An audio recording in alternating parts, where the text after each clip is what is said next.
Hello les amis, je vous retrouve pour une nouvelle vidéo sur le football français et la Ligue 1 et je vais vous présenter le match Montpellier contre Brest. C'est un match qui a lieu ce dimanche 12 février 2023 à 15 heures pour le compte de la 23e journée du championnat de France de football de Ligue 1. Donc Montpellier c'est donc le 15e qui reçoit Brest, le 14e, deux équipes donc, qui se suivent. Je vais revenir sur leur classement en Ligue 1, on verra les statistiques. On verra également les meilleurs buteurs de ces deux équipes et meilleurs passeurs, enfin tous les joueurs de ces deux équipes qui ont au moins deux buts et deux passes décisives.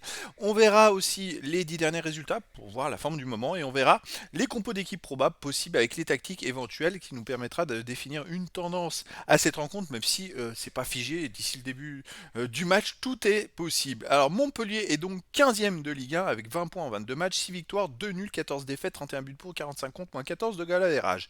Brest a aussi 20 points. Ils sont juste devant, donc ils sont 14e, 20 points en 22 matchs, avec 4 victoires, 8 nuls, 10 défaites, 24 buts pour, 35 contre, moins 11 de goal average. Voilà, alors c'est à peu près le même goal average, si ce n'est que la différence, c'est que Brest fait beaucoup plus de matchs nuls que Montpellier. Au final, ils en ont 8, Montpellier seulement 2, et au final, bah, les deux équipes sont ex-aequo au classement. Alors au niveau des buteurs, pour Montpellier, on a deux joueurs ex-aequo 16e meilleur marqueur du championnat, Savanier et Wai, qui ont 7 buts chacun en 18 et 19 matchs. Et Savanier, c'est 7 buts, dont 3 pénaltys. Pour Brest, le meilleur buteur, c'est Douaron, qui est 26e meilleur marqueur du championnat avec 5 buts en 17 matchs. Au niveau des passes décisives, il y a deux joueurs ex-aequo dans les deux équipes qui sont 12e meilleur passeur du championnat, Franck Honora pour Brest et Fetou Maouassa pour Montpellier. Les deux ont fait 4 passes décisives, le premier en 22 matchs et le deuxième en 20 matchs. Après, il y a des joueurs à 3 passes décisives, 2 passes décisives. Pareil pour les buts, hein, il y a quand même pas mal de buts du côté de Montpellier. Les 10 derniers résultats. Alors pour Montpellier, bon, c'est quand même deux équipes qui se suivent au classement qui sont 14e et 15e, donc voilà, il ne doit pas y avoir trop d'écart dans ces résultats, mais ça va permettre de voir une tendance peut-être. Alors pour Montpellier, c'est 3 victoires, un nul, 6 défaites, 11 buts pour, 20 contre, moins 9 de goal average. Montpellier, on peut regarder d'ailleurs sur les 7 derniers matchs, n'a gagné qu'un seul match à Auxerre qui est relégable. Sinon, Montpellier a perdu tous ses matchs, ils viennent de perdre d'ailleurs 2-0 à Strasbourg, une équipe qui est relégable. Ils ont perdu avant 3 contre le PSG. Bon, ça encore c'est le PSG, ils ont perdu contre Nantes, contre Nice 6 buts 1.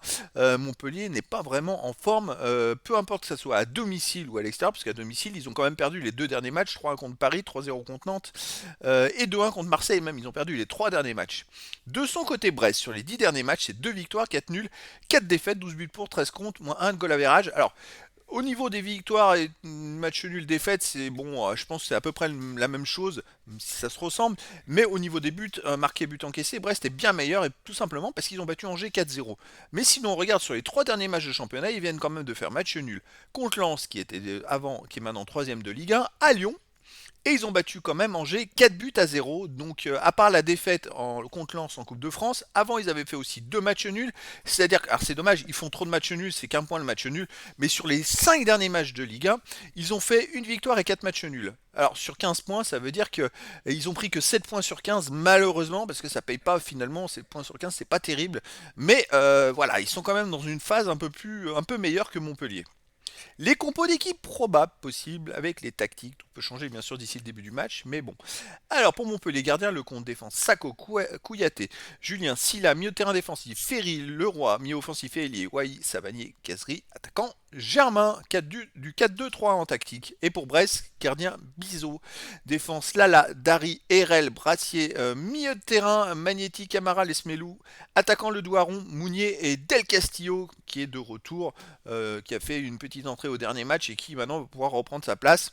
Donc c'est du 3 défenseurs, 4 défenseurs, pardon, 4-3-3. Donc on a du 4-2-3-1 et du 4-3-3. Donc ça va être quand même deux équipes qui se battent, les amis, pour s'éloigner de la zone rouge. Elles n'ont que 2 points d'avance sur le premier relégable. Donc ça va être un match très intéressant. Les deux équipes veulent absolument la victoire. Donc je vous donne rendez-vous ce dimanche 12 février 2023 à 15 heures pour le match de la 23e journée du championnat de France de football de Ligue 1. Montpellier le 15e reçoit Brest le 14e. Voilà les amis, je vous dis à très bientôt pour une nouvelle vidéo.